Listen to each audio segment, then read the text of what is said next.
We'll try and get the right subject today.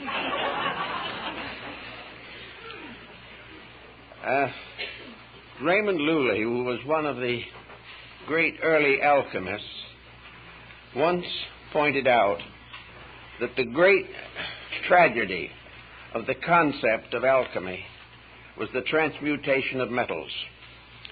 Basil Valentine, monk of St. Bennet, had the same thought when he wrote into one of his books, "Woe to the gold makers." Now, this is an interesting thought because our subject this morning essentially is esoteric alchemy. And the history of alchemy itself divides into two distinct branches that have descended from antiquity, possibly originating in Egypt. The word chem in both chemistry and alchemy is an ancient name for Egypt. El is divine or sacred, and we find it used in the Bible in such terms as Elohim, and of course the deity of Islam is Allah. The divine prefix would indicate that alchemy is a spiritual art, a divine secret science. The great texts of alchemy have come principally from the Hermetic background at the beginning of the Christian era. And probably there were alchemical schools in Alexandria at that time. Also, we have early records of alchemy in China and in India. And it seems that from a very far back, there has descended a double concept of chemistry. Physical chemistry having to do with those areas of knowledge which are now considered scientific, and spiritual chemistry, which was definitely a sacred art. In practice, what is the difference in these two systems? I think probably Paracelsus summarized this rather well when he pointed out that the alchemical transmutation was impossible unless the alchemist himself was in the process of transformation. He could not sit back with his bottles and test tubes and retorts and consider his art simply another way of advancing chemistry or a way of replenishing his own financial needs. So we find, as is today, that chemistry is largely dominated with the profit concept, the idea of wealth. We are making all kinds of chemical experiments for various reasons, some of them very good, some of them very dangerous, but always with a certain concept of return in material wealth for the good or the evil that is done.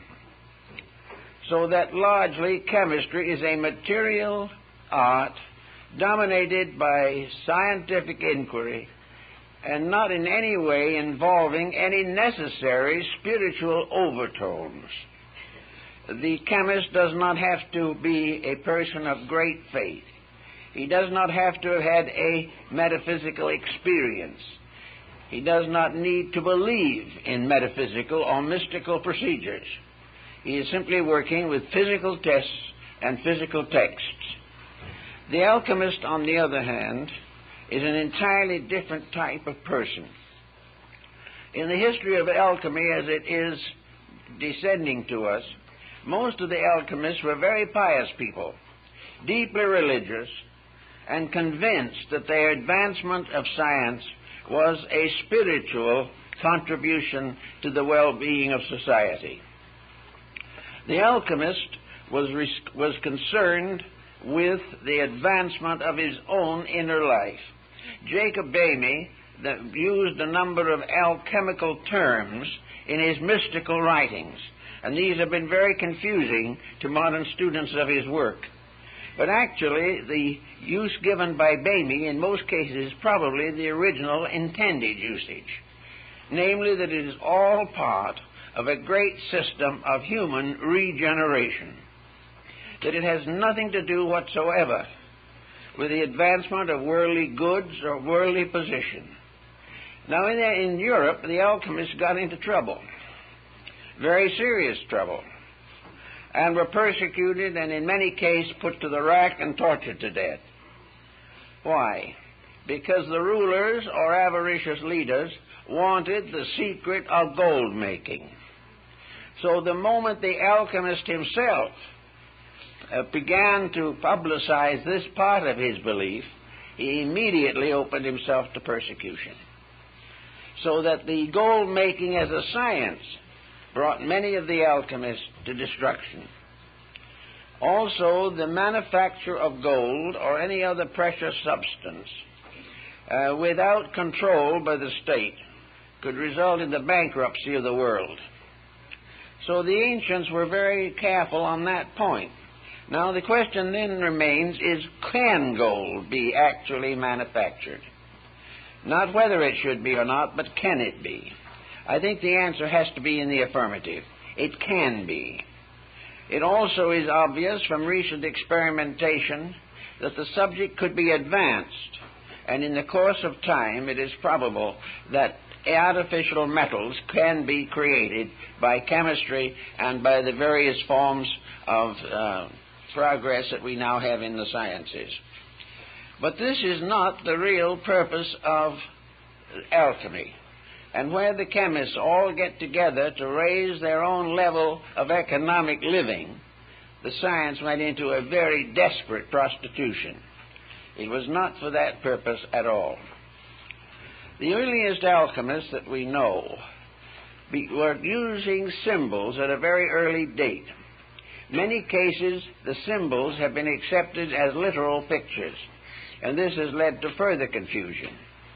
We know, for instance, that in ancient alchemy, the great retort in which all the experiments were being made was the solar system itself, viewed as a globe, within which all the chemistries and alchemies of existence were taking place. We know from our own researches in more recent times, and the ancients certainly believed, that this world in which we live is a great theater of mysteries, the major secrets of which have never been solved. That actually the world is a strangely complete thing, within itself containing everything necessary for the infinite perpetuation of itself. And this condition goes on rather peacefully and naturally until human ambition and avarice take over. The ambition of the average modern person is involving fame, distinction, or wealth. Therefore, he immediately is using knowledge for the formation, directly or indirectly, of gold. He may not make the gold in the retort, but he will sell secrets or sell scientific developments which will bring him rich financial rewards. Now we might say this, what harm is this? Well, one of the reasons why it is extremely dangerous is because the moment we begin to experiment with the basic laws of existence, we are very apt to forget their own integrities. Natural laws have to be obeyed, and modern thinking is not of the obeying type.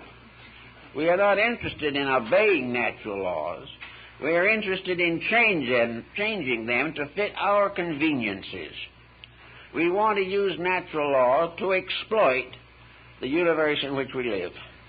And as a result of that, we are constantly in trouble and are in the same dilemma that burdens the alchemist. Many years ago, we had an amateur alchemist here in Los Angeles.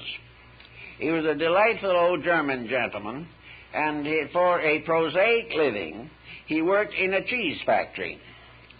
Now, he wasn't hoping to transform cheese into gold or anything of that nature, but he was experimenting on the side throughout most of his life, trying to work out these strange and mysterious formulas that had descended to him from the past. Before his passing on, by the way, which occurred many years ago, he gave most of his alchemical books to our library. But he passed on definitely certain that there was an answer, but that he had not been able to live long enough to find it. Then we had another gentleman who was engaged in alchemical speculation. He followed every rule in the book that he could find, and of course soon found that every book had a different set of rules. This is always confusing and very frustrating. He went on and on and on, using every contrivance of physical knowledge. He bought a lot of apparatus and instruments.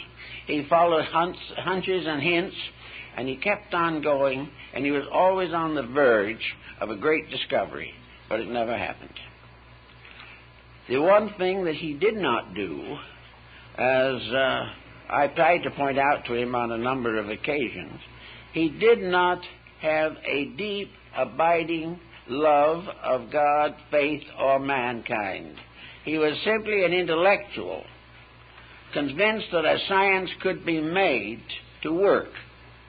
But what the science meant in terms of his own character never seemed to occur to him. Now, when we go into the alchemy of China and India, we find almost immediately that the symbolism moves from pure chemistry and things of that matter to all kinds of vibratory patterns which we know in life.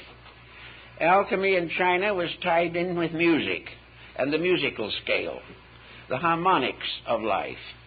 The ancient Greeks of the Pythagorean period combined all their knowledge of cosmogony and the actual reformation of man into a great mathematical formula, which was never to be taken literally, but was to become almost like a mantra, a sacred statement, which if obeyed could produce tremendous results.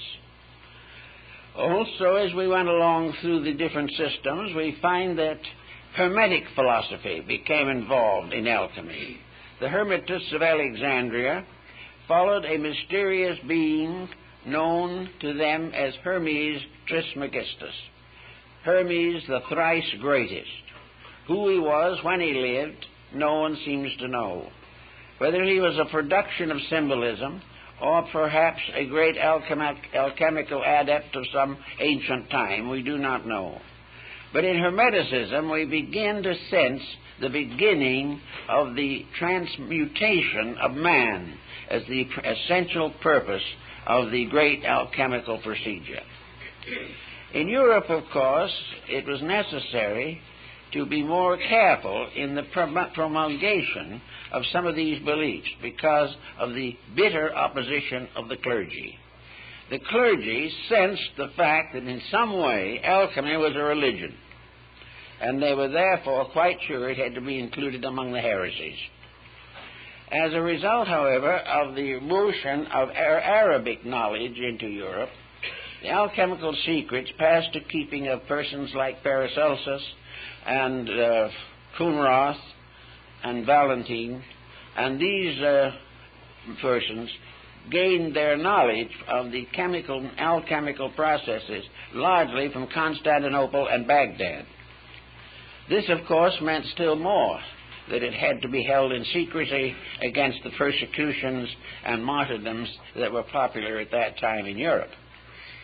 So we find alchemy in many parts of the world recognized probably for what it actually was, and that is a series of symbols intended to convey a major operation concerning the transmutation of man himself. Without this transmutation, none of the great good things that we dream of can come about.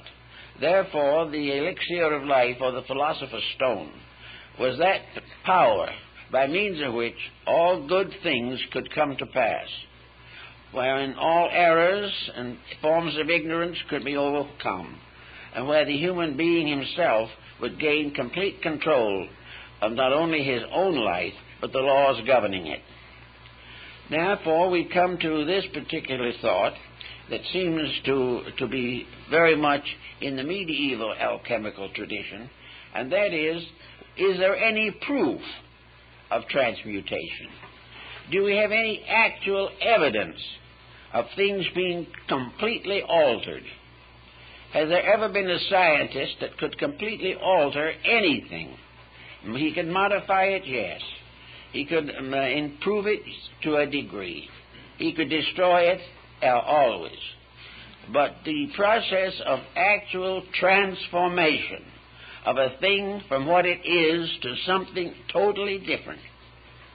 This has been a question that has been of concern in alchemical researches for ages. The answer, of course, is extraordinarily simple. The answer lies in the human body itself. The process of digestion of food requires the transformation of elements. It requires an almost instantaneous adaptation of certain principles to special usages for which they were not originally intended. It is possible, therefore, for food which is taken in to in some way maintain a life principle which is not the food, which is not in the body otherwise, but it must be used to nourish the spiritual ends or principle in the human being. Therefore, the bread and butter and the cheese and milk keep alive something that is not any of them. Keep alive a thing which throughout life will continue to cause the heart to beat, which will continue to circulate the blood and nourish the functions of the human being until the end of life. Therefore, out of what goes into him comes out of him arts and sciences, poetry and music, philosophy and science, religion and economics. They all come out of someone, and that someone is nourished by the food, by the atmosphere around him, by water, and by the rays of the planets and the light of the sun and moon. Therefore, the wedding of the sun and moon in alchemy is very important. Not because we're going to have a wedding up in the sky of the two luminaries, but because we're going to have a union of the principles for which they stand inside of the human body itself. So we have the amazing recognition of one life flowing behind all forms and made available through nutrition to every living creature. We find, consequently, that from the harvests in the fields, that a world is nourished, and those who eat these harvests become proficient in many forms of activity. Now, this, in a sense, is a problem that we find in the Christian doctrine of the Eucharist. Here we have a problem of the divine blood. And in alchemy, this divine blood is the elixir of life. How this divine blood operates is not clear to many people. But in some mysterious way, universal life supports living things. And these living things may never be aware of the source of their own nutrition. And in a mechanistic era such as ours, they do not care about the source of their nutrition. All they want is to keep on going. Now, out of all this has come a new concept of nutrition also. A concept involving vitamins and proteins and carbohydrates, and an entire system of nutrition based upon the development of highly specialized nutrients from the various food materials that we eat. That all these food things have something to do with the maintenance of the various structures of the human body. In this sense of the word, there is an acceptance of alchemy without any understanding of it. Here we have the realization that nutrition does do the work. But how this nutrition does it, and why it does it, and how one general type of nutrition can maintain an infinite diversity of creatures is another problem that is difficult to understand. One of the problems, of course, is that the nutrition must be regarded as conditioned to the creature which is receiving the nourishment. So we have within our own bodies an extraordinary laboratory, a laboratory the mysteries of which we haven't begun to touch, a laboratory in which every type of nutrient is made available to every type of living thing.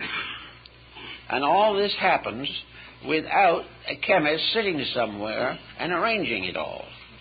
We can, in nutrition, have someone who can help to make it practical, who can prescribe various materials for our common nutrition and for special emergencies that arise. But prescribing them is not creating them, and prescribing them is not understanding them.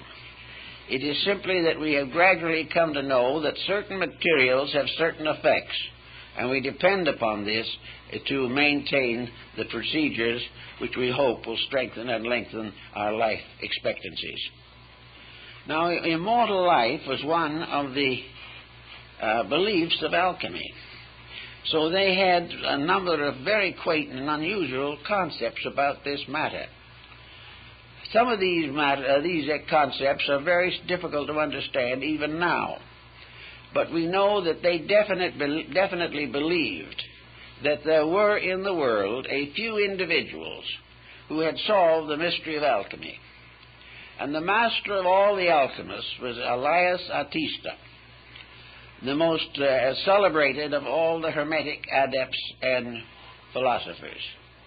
No one really knew him, although we do have 2 or 3 early books in the library in which alchemists describe a meeting with him. But Elias Artista was the symbol of the perfect alchemist. He had a number of disciples, however, who came very close to him in achieving the ends which he sought. And the powers of Elias were such that he would appear in laboratories where worthy persons had worked very hard for years and given them a hint or a little advice to advance their researches. Then he disappeared and was never seen by them again. He appeared in many nations and in many different appearances. He spoke many languages, but he is supposed to be an eternal person, living on and on, because there was nothing within himself to cause him to die. Death has to be the result of causes, and life expectancies are increasing constantly. But life expectancies to reach phenomenal extension of time are now either a phenomenon in themselves, or else they are the result of very serious scientific conditioning or constitutional ability to adapt nutrition over a longer period of time than is possible to most people. The alchemists also pointed out that the beginning of the alchemical experiment was, of course, to remove all friction from life. By friction we mean wear and tear. Now, what is wear and tear? Well, to most people, wear and tear is doing the things they have to do and have no particular interest in doing. Wear and tear is also the result of the lack of control of the mental, emotional, and physical activities of the individual. All of these activities use energy. A large part of the energy we use today we waste. We are not conserving it. We are not taking care of this mysterious vitality that comes to us. We are allowing it to be expended in all kinds of useless ways. Of course, we have to make physical adjustments for employment and things of this nature, but at the same time, it isn't the work necessarily that is the greatest cause of problem. It is the attitude toward the work. It is the lack of enthusiasm, the lack of recognition of significance of the things that we do that depresses. Then emotional relationships, out of hand, can become a terrible enemy to vitality. Worry, fear, anxiety, all of these use up part of this alchemical nutrition that is constantly being made within ourselves. If we waste it, we can no longer have it. If we use it unwisely, it is dissipated. And gradually, to keep on with the artificial attitudes that we have, we undermine the necessary functions of the body. So the alchemists, first of all, declared that the master of all arts was God. Deity was, in a sense, the extra-personal, perfect alchemist. because in deity all things continue according to the divine will. How this will operates, man does not know exactly. But he does recognize, if he is mystically inclined, that there is a tremendous background of eternal wisdom behind the things that happen in nature. And so deity becomes the perfect force behind generation and regeneration. The deity brings forth the seed, the plant, the flower, and the fruit.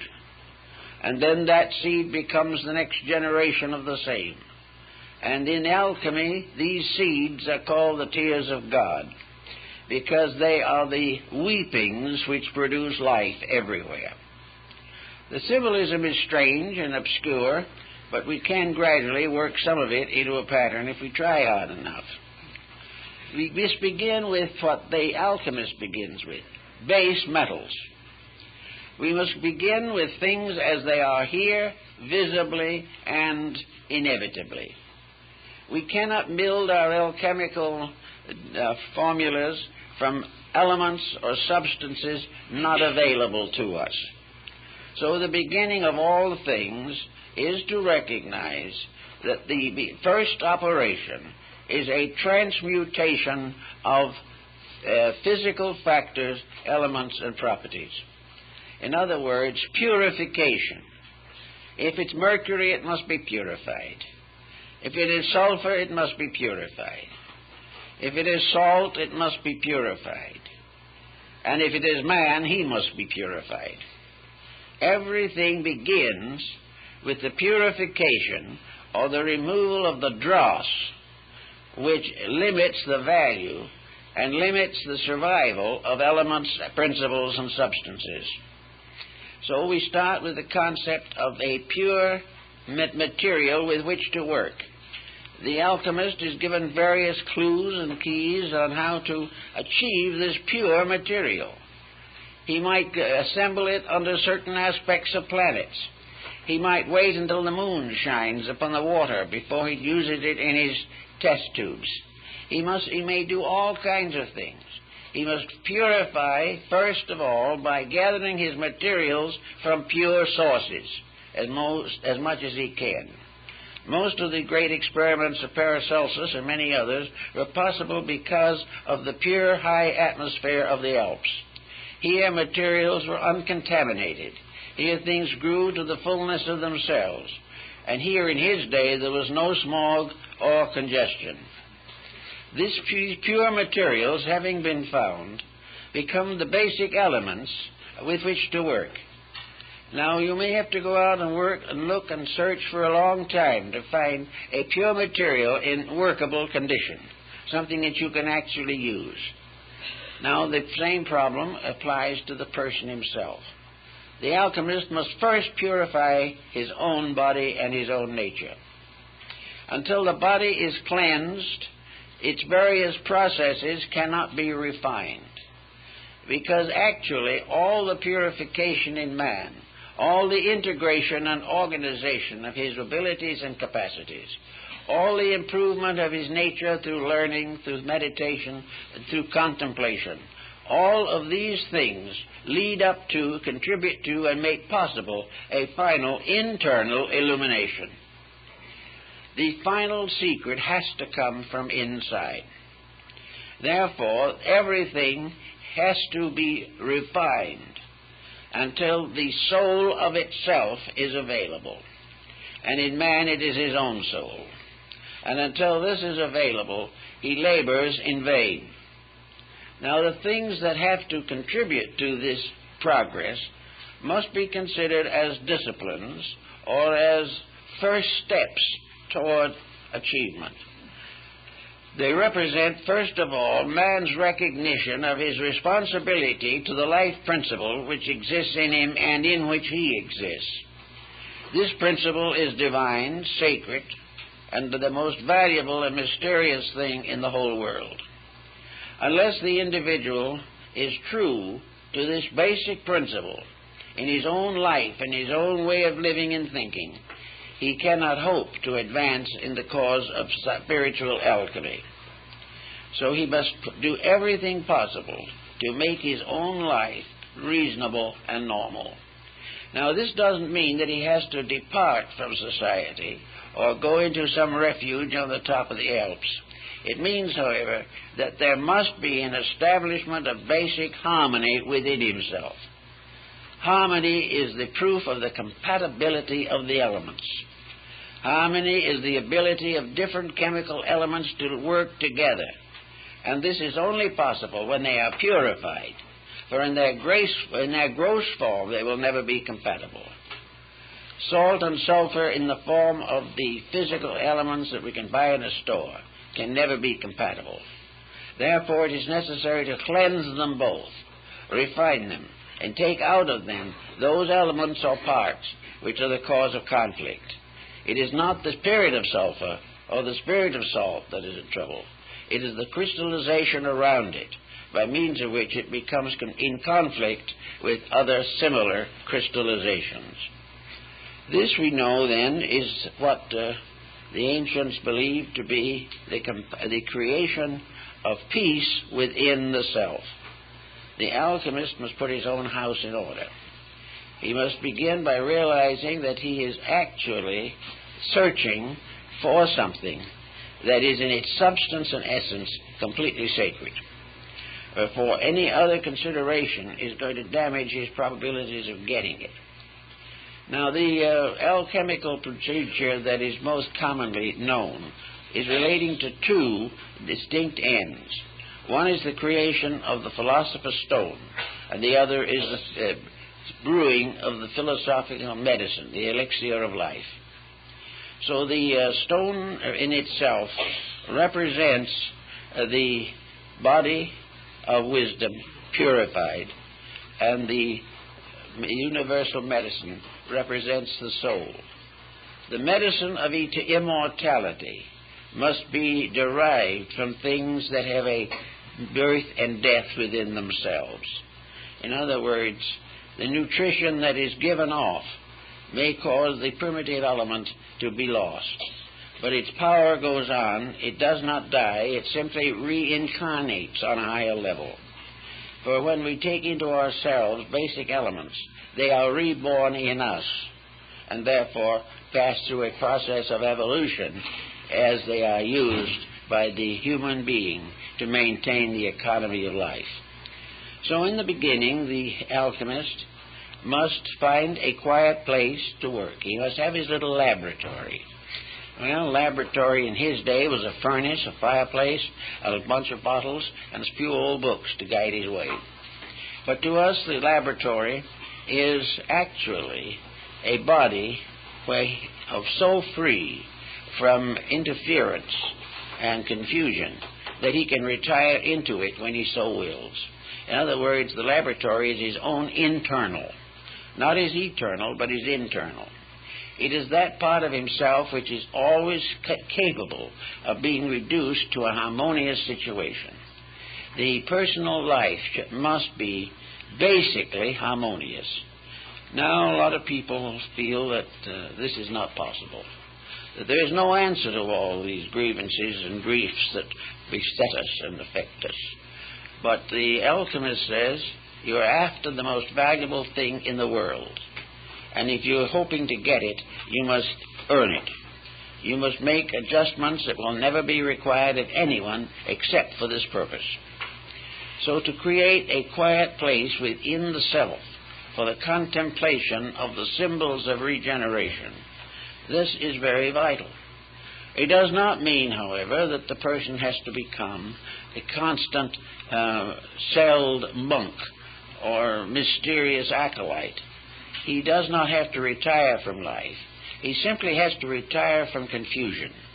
He has to reject the idea of confusion within himself. The acceptance of confusion is a form of ignorance. It is not real, but we all are subject to it. But confusion also means waste of energy, waste of time, depletion, and inability in that state to contact a deeper and higher part of ourselves. This we find in our Oriental philosophies in the series of Yoga and Vedanta.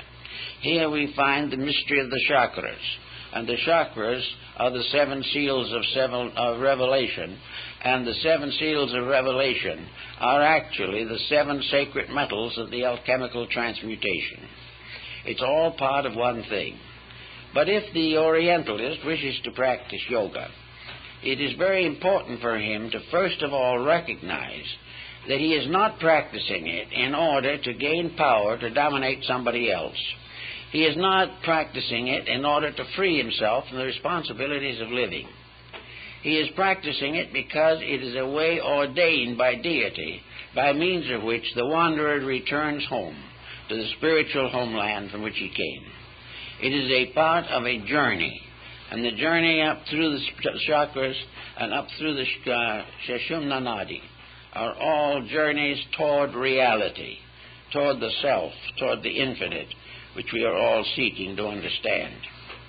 So in alchemy, the quietude is the same as that recommended for yoga, to find a quiet place. Now, in Tibet, there used to be an old monastery where they had a very nice idea of how to train an acolyte in quietude. They had him sit under the temple bell and rang it all the time, until most people would have gone completely crazy. But he was supposed to sit there and be so peaceful that it was incredible. He must reach a point where that clanging meant absolutely nothing, or in which finally he was able to hear in this clanging the voice of God. There had to be a complete indifference to interruption. An indifference which did not mean to neglect duties, but it meant to curb abuses of all kinds. So the alchemist also had to learn to achieve an absolute quietude that was not negative. He was not looking for a psychic revelation. He was simply finding peace, which is the foundation of growth. After a certain length of time in this allotted labor, he was able to quiet his nature, to release from it certain basic powers already available to him, because he also has within himself the seven seals of revelation in the forms of the vital organs, the various ductless glands, the various systems of the body, the composition of the blood, and the seven orifices of the heart. And it is in this Shaptapana cave, as Buddha pointed out, of the heart, that the great mysteries are revealed. So the heart becomes also part of the alchemical paraphernalia, by means of which the individual receives finally the full support. Also, of course, the alchemists used as a symbol of their achievement the lamb with the cut throat and the blood pouring from it, because of the idea of man being saved by the blood of the lamb. Now, the blood of the lamb in this case is actually the Eucharistic vitality, which arises from the absolute sacrifice of all forms of negation and the purification of the life that flows to us through the wonderful possibilities of the infinite itself. Now, after getting nice and quiet about these things, the body being as much at rest as possible, we soon come to another very important decision. For this purpose, the body can be considered alchemically the power of the moon. And this body being subject to all kinds of digestive and assimilative processes, the lunar energies work for the maintenance constantly of the peace of the flesh. And the individual has to cooperate consciously with this process if he wishes to proceed further. Now, having gotten a little bit of control of the body, we make usually a very disheartening discovery, at least for the beginning. And that is, essentially speaking, the body, which is the earth of the alchemical experiment, didn't really do us very much harm in the first place. It wasn't the flesh, but the dweller in the flesh that was giving trouble, nearly always. The flesh was not, it was the victim. The flesh was being scourged daily. It was being constantly beaten like some faithful animal by the ambitious, self-centered driver. So the next thing was to find out what this driving force was. And the moment we do that, we begin to get into the fire principle, which is emotion. Now, emotion is life. The energy behind emotion is magnificent. It's divine. But the use we put to it is miserable in most cases. Emotion is when we get mad, angry, jealous, our ambitions run wild, we don't like people, we don't like things, we can't stand the daily problems of life, and we become beautifully and systematically neurotic. So with all these disagreements within ourselves, our emotions are constantly battling us. If the moment we sit down somewhere, a negative thought floats in. Another idea comes along. And always there is this temptation, if I'm going to work this hard, what am I going to get for it? And this is one of the major temptations. Those working truly for the good of the great alchemical mystery are not concerned about what they are going to get for it. They are concerned only with the fact that it is the spiritual and moral necessity of their lives, that it is that for which they were intended in the first place. And the only thing they're going to get for it is release from the absence of it, release from the pain and misery of trying to live without it. So the emotional factor, which beats the body, which uses up a very large part of the energy which the body is able to manufacture, is a constant wasting of life. It is a wasting of the divine power. It is actually the body being perverted and being mismanaged simply because we want to do what we want to do. Now, behind this little mystery and this little problem lies thousands of years of tradition. We have always supposed that when we were unpleasant, we had a right to be. We also believed that when we wanted to think something nasty about a person, it was our privilege. Or if we wanted to be angry and go into warfare, that was also a right that was inalienable.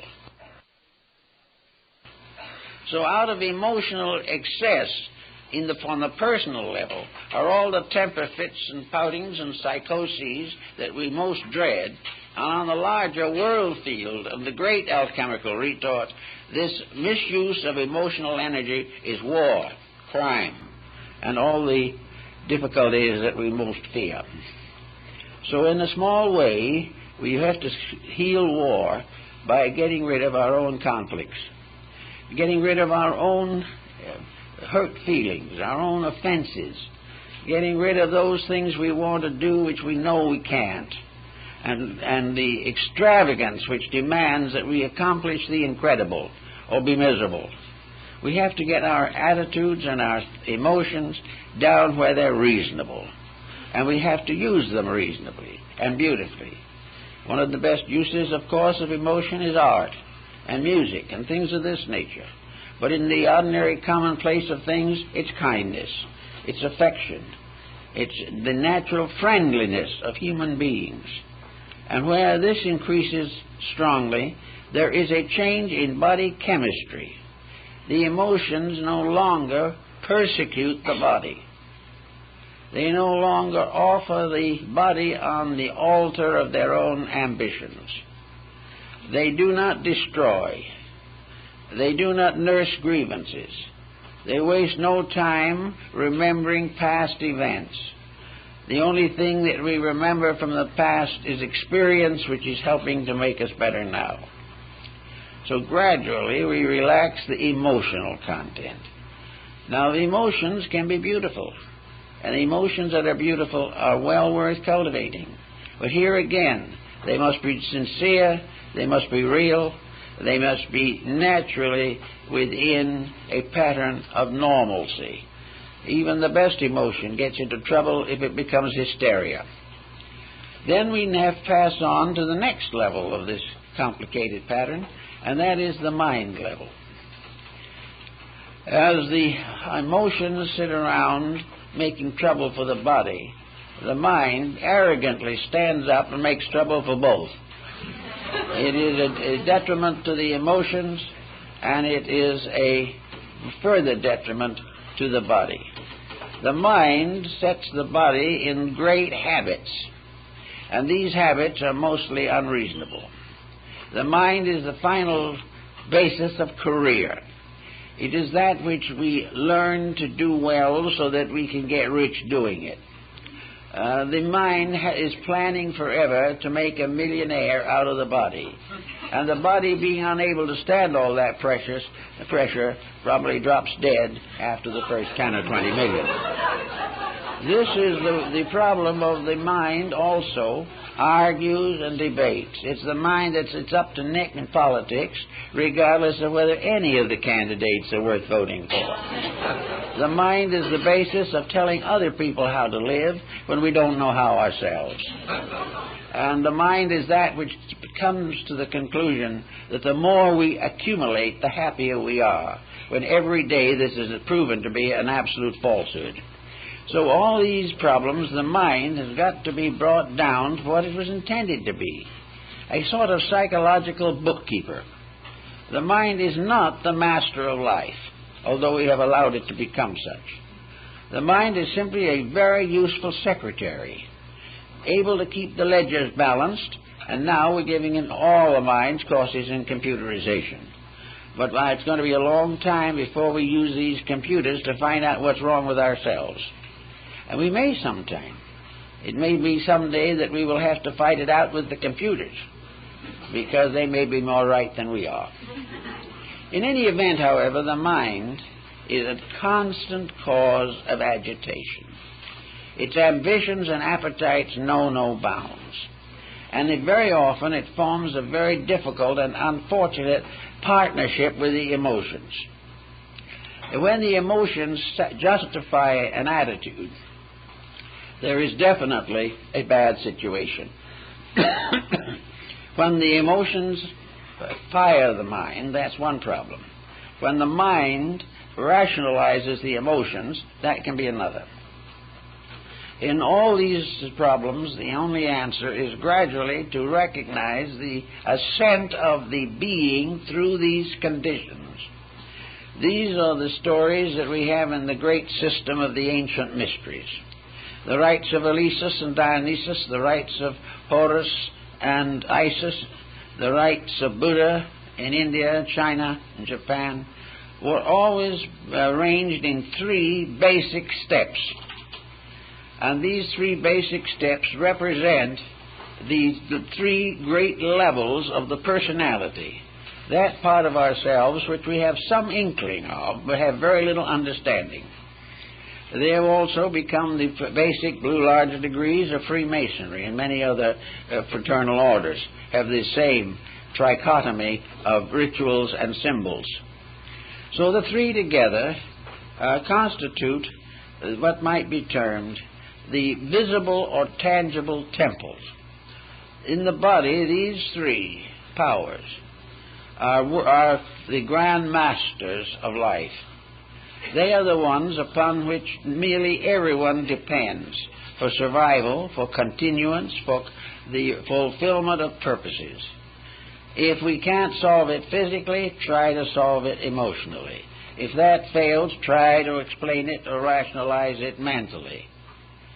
Then if all of these things fail, we're at a kind of a wit's end. Sometimes we simply drop back and they say there is no answer, and return to the more familiar things. And those of a more idealistic nature look upward and see above these three steps something else, perhaps God. That's something they still have to transcend more than they have realized was necessary.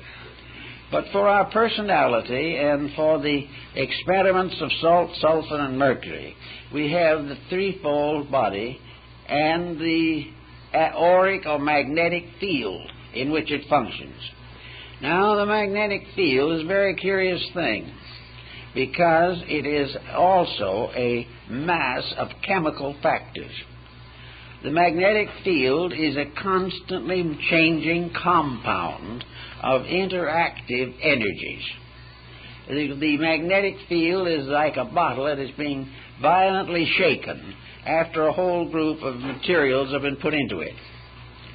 Now, when we look at the situation symbolically, the magnetic field is a bottle. And it is the bottle that contains the three parts of our own lower nature, each one of which has a magnetic overtone.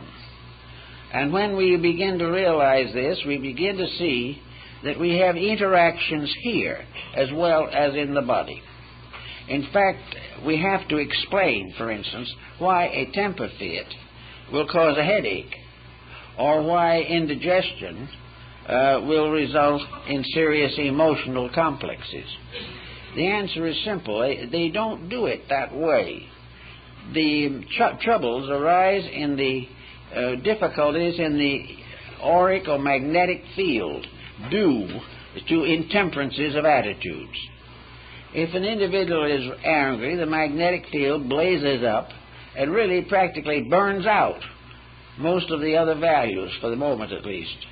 If the individual is depressed, the magnetic field fades down to a shadow.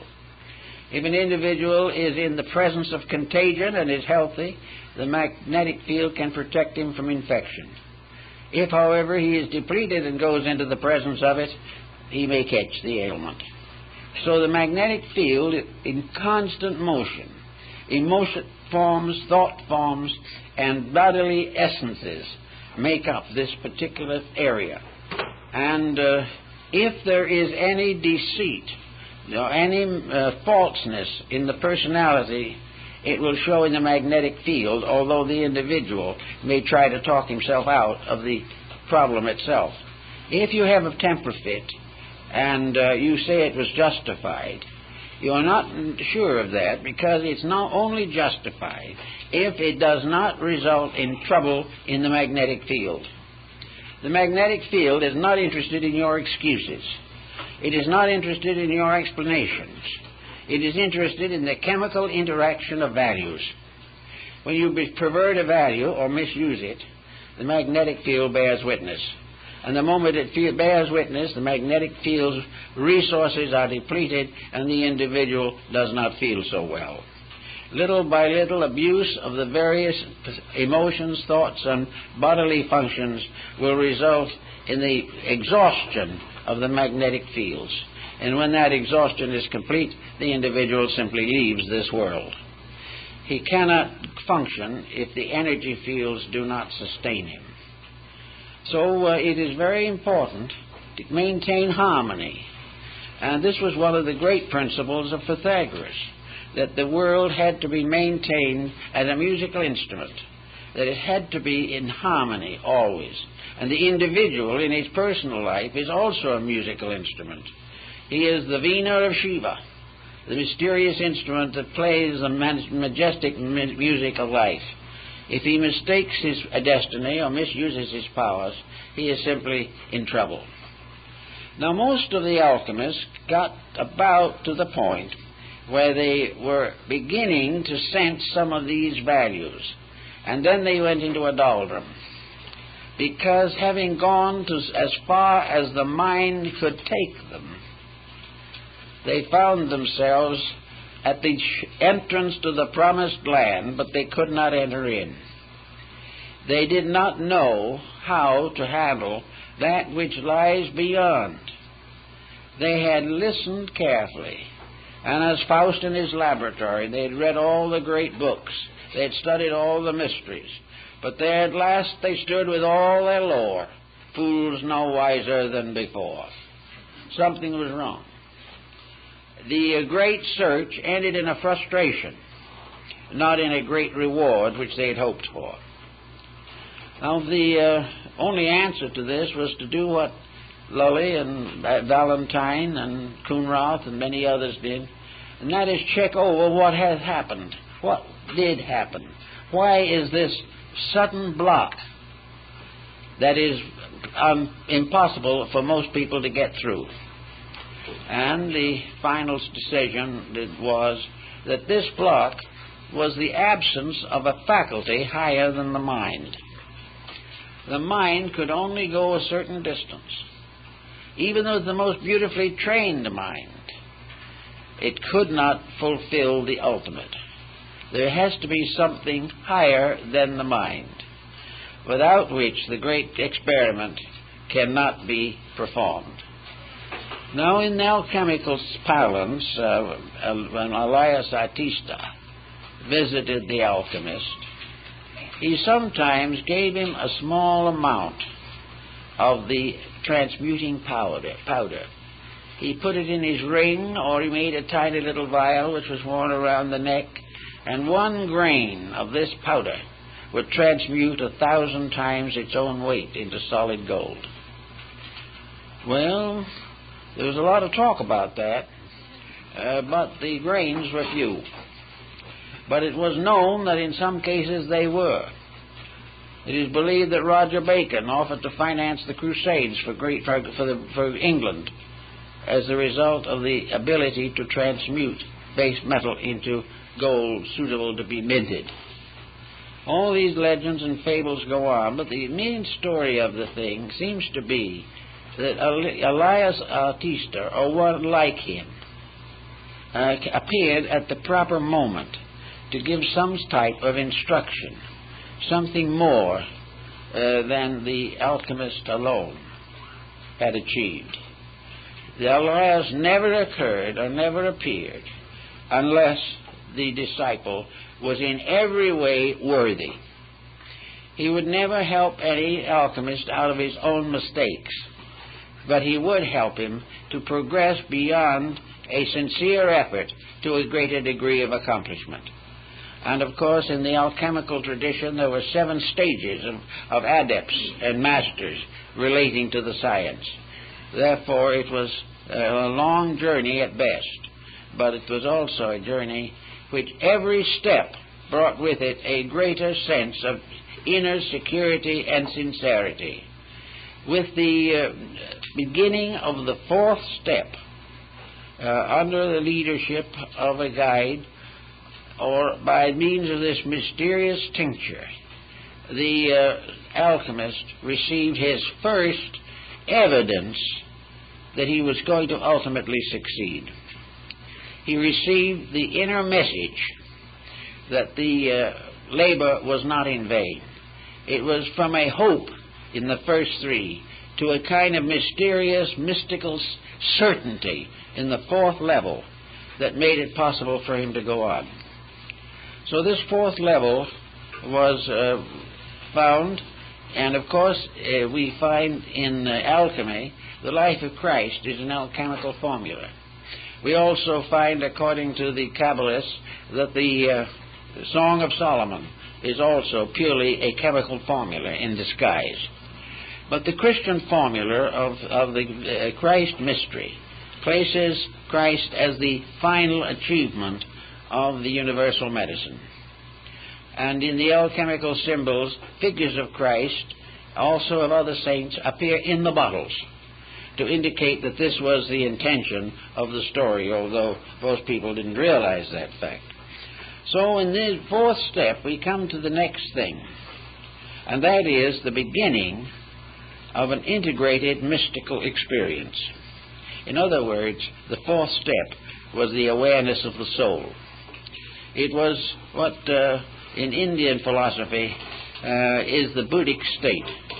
It is the state of the individual suddenly becoming rational inside himself, achieving a sense of reality superior to thought, and also becoming for the first time capable of directing his own efforts by the very divine power within him which he was seeking to release into manifestation.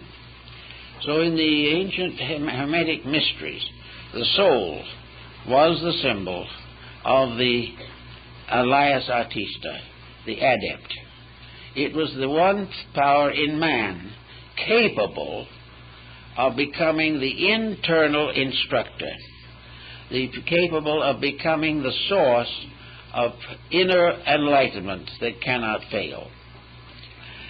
Now, in the system of the alchemy, the cultivation of this soul power is perhaps most clearly defined in the writings of Böhme, the German theologian, mystical shoemaker, who was one of the greatest mystics of the Protestant world.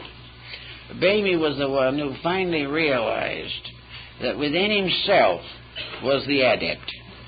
The adept was not somebody wandering around outside. The adept was the adept self, more or less of the same spirit of leadership that we find in the psychology of Carl Jung, where the teacher, the inner teacher, becomes the symbol of the master alchemist.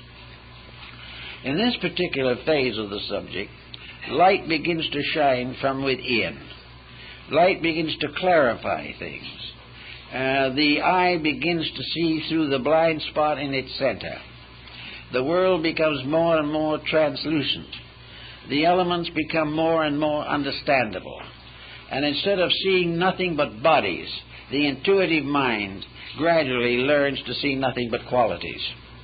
And the intuitional mystical experience is one in which the individual, looking at things, sees them as they are, and not as he has thought them to be. He sees the rock and the stone and the star, not as he does with mortal eyes, but from an inner vision which projects a higher level of sight.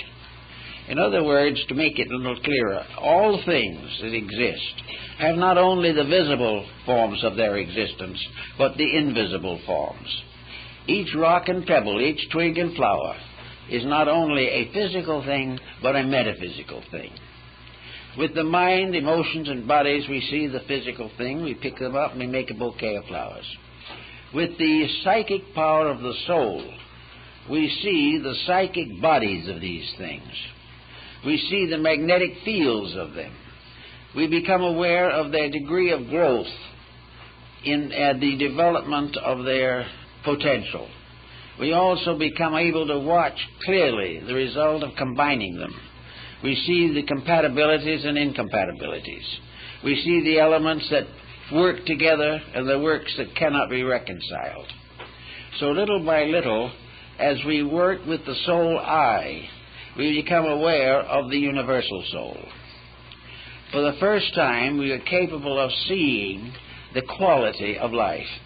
This is well noted in some of the early visions of the Platonic writers and many other mystics who were able to behold the invisible shapes of things, and in seeing their shapes beholds their natures.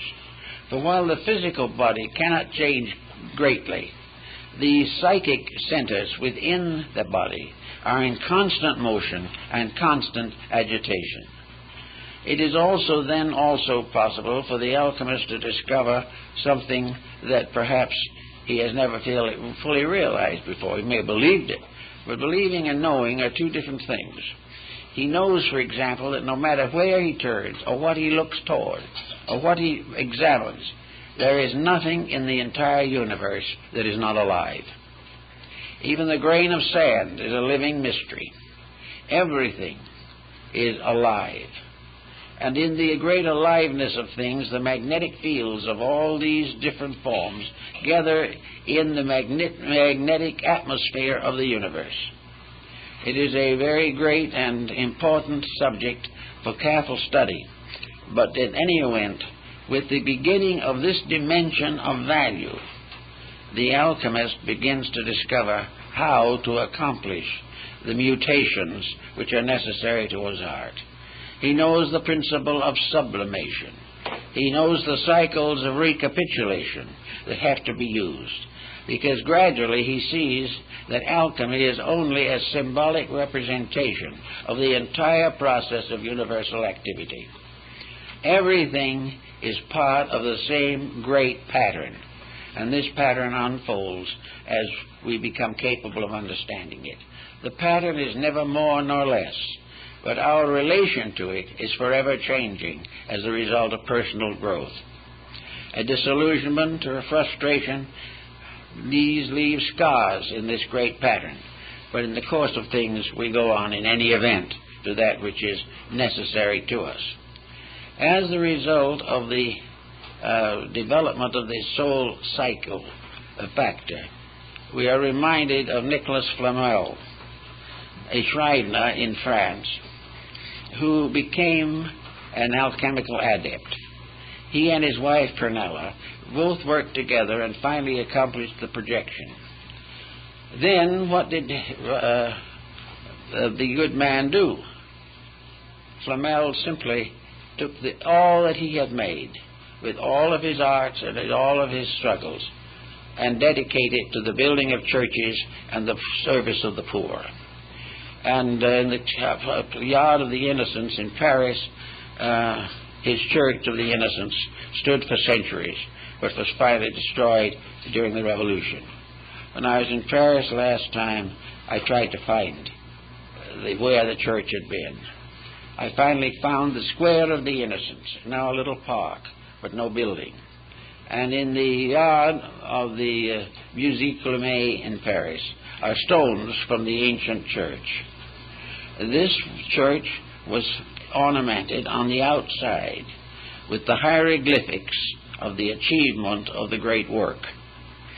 But the whole process was based upon the simple fact that Flamel had dedicated everything that he learned, every advancement in knowledge, simply to the relief of suffering. He had no intentions of profiting by it himself. This is probably why he was one of the greatest of the European adepts, and why after he was supposed to have died, he simply retired into the Near East, where he was seen centuries later. But in any event, when you get to this level, you begin to work with the chemistry and alchemy of life. It is no longer little materials in bottles. It is vast concepts experienced within the unfolding massiveness of human projection. Little by little, the entire mystery goes on until finally the individual, from an intuitive procedure, forms a reunion with the divine part of himself. And having made this union with the divine part of himself, he then goes on to the further steps of the great transmutations. He finds himself gradually lifted up into the hierarchies of life, but never, however, for personal gain, never for glory, never for wealth, and never to escape pain. These things are processes of growth, and the pains and sufferings that we have are the impairments which by our own policies we know no better. It is not a fault. It is one of those things that nature has presented to us for contemplation, and which we must face whether it is happy or not. But in going on and on, we gradually find the part of alchemy in the great universal plan of things. We find that the planet itself is in a state of constant alchemical transformation. We know that the solar system is moving from one level of evolution to another. We know that the whole cosmos is coming in more and more into perfect harmony with its own rules.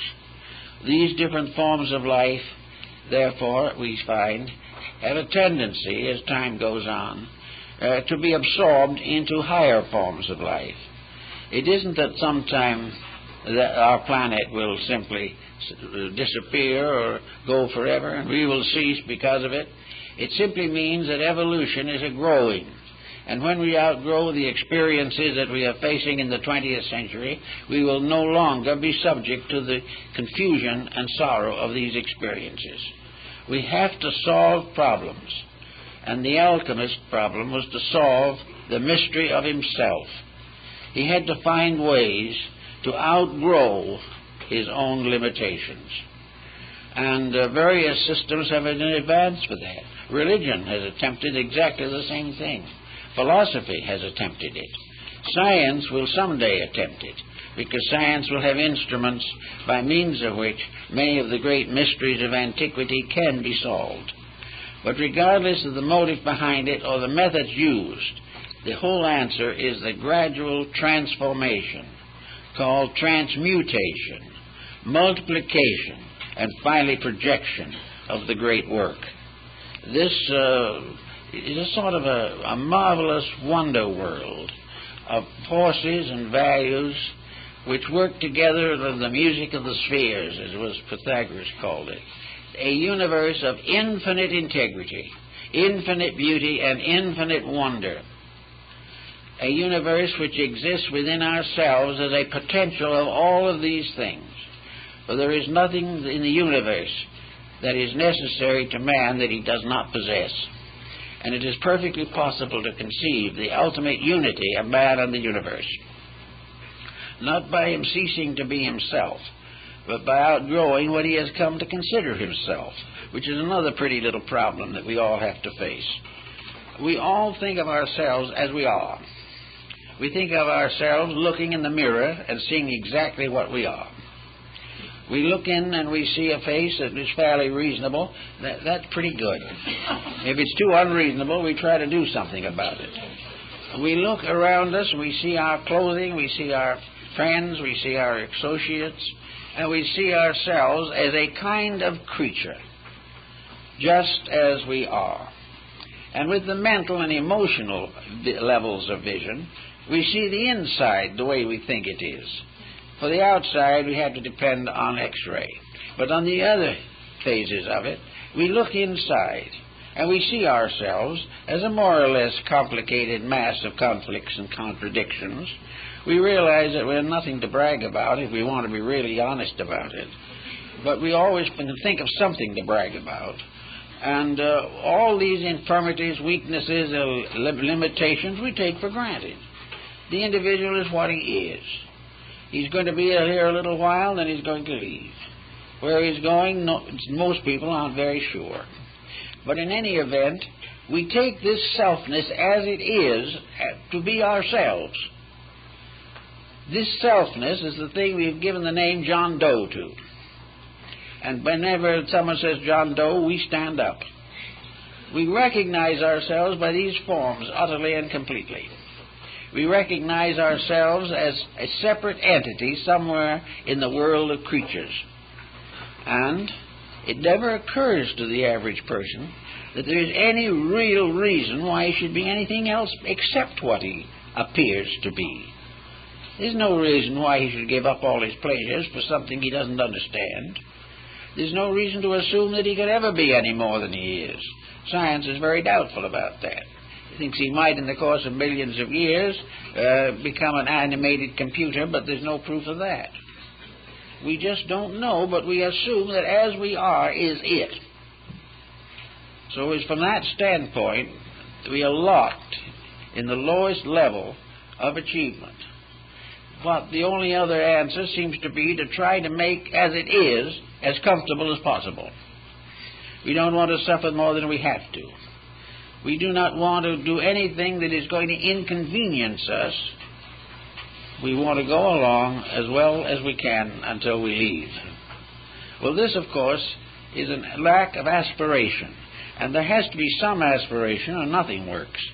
Therefore, it becomes very necessary for the individual to sense that there is something more that he can become, or he will stay the way he is. No amount of education can get him out of it, because education can only help the mind, but the mind cannot get at the fact. So out of growth, out of friendship, kindness, experience particularly, we have to gradually release the soul power, the over-self of Emerson. We have to release this inner superiority and give the best of ourselves immediately the rulership over the rest of ourselves. Plato said that in the philosophic empire, the wisest lead, and those not so wise are still wise enough to follow honorably. To the individual, the best part of himself must be the leader of the rest. For the moment he rests leadership upon any contaminated level of his own consciousness, he is in trouble. So he tries to go along the best he knows. But the alchemist was a kind of a being apart, a natural mystic. And there have been many mystics that were not alchemists, but were also on the same general level. there is a part of society, it's a small part, unfortunately, that has discovered within itself the need for growth, the need to become more, that there are certain nagging questions that we need to answer in order to live well now. And we also have to know more about more before we can get along with the little that we do know. Gradually, we have to increase in all these values in order to make life in this world suitable to us. We have to try and find the answers to war and corruption. We realize that as we are now, even though we may never be in a war ourselves, we are in a war and conflict with our neighbors and our families and within the biological structure of our own bodies. Therefore, something has to be done to arbitrate these things. So the way of arbitration is a slow process of discipline, by means of which we ascend through the three personality factors of our lives and come into harmony with the fourth level, which in the ancient astronomy was the level of the sun, the fourth orbit. Then we have to take the body and the psychic, or the soul, and wed them in what the alchemists call the marriage of the sun and moon. All of these things are interesting experiences and philosophical thoughts, but out of them come certain simple things. Alchemy is nothing more or less than a dedicated effort to find out where we came from, why we're here, and where we're going.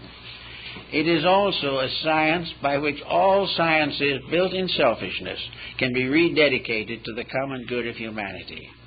It is a way of applying all that we know to all of the problems that we must solve. Gradually, step by step, we become more knowing, more useful, and more helpful. And we become better citizens here, and whether we realize it or not, we're better citizens of eternity. So the alchemical symbolism is a lovely metaphysics.